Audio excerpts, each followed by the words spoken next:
welcome back to Thrive Psychology. I'm Renee, and every week we explore the science of the mind and the simple tools that can help you feel more grounded and connected.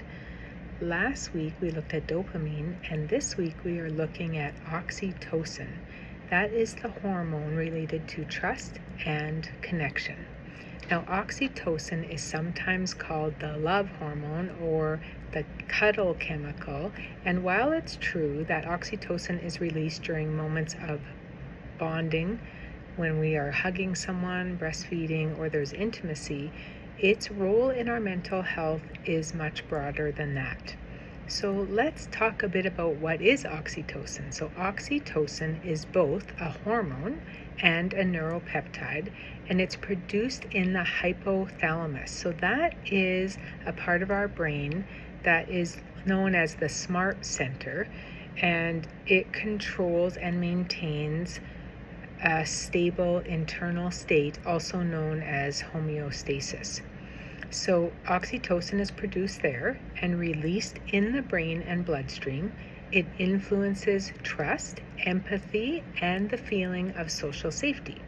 In one well-known study by Cosfield in 2005, it was found that when participants received oxytocin, they became more willing to trust strangers with money, showing just how powerful this chemical is in shaping human relationships. So why does oxytocin matter? Well, it tells the brain that you're safe, and it also tells the brain that it's safe to connect. Now, it's released during safe touch, hugs, handshakes, cuddling with pets.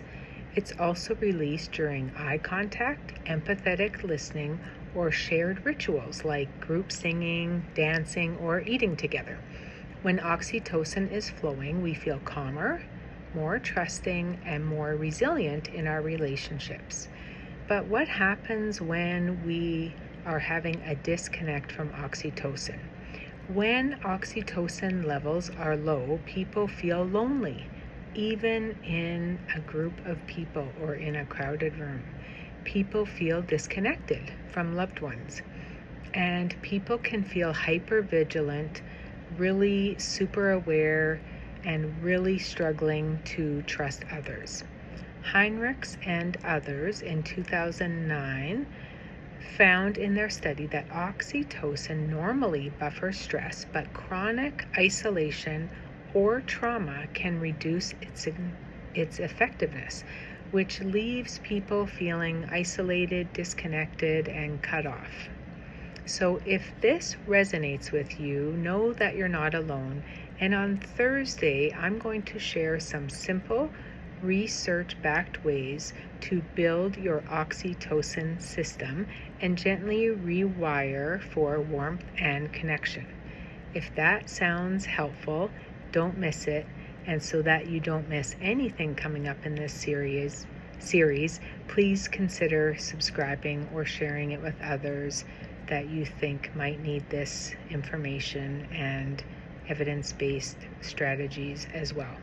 So I will see you on Thursday when we dive into some strategies.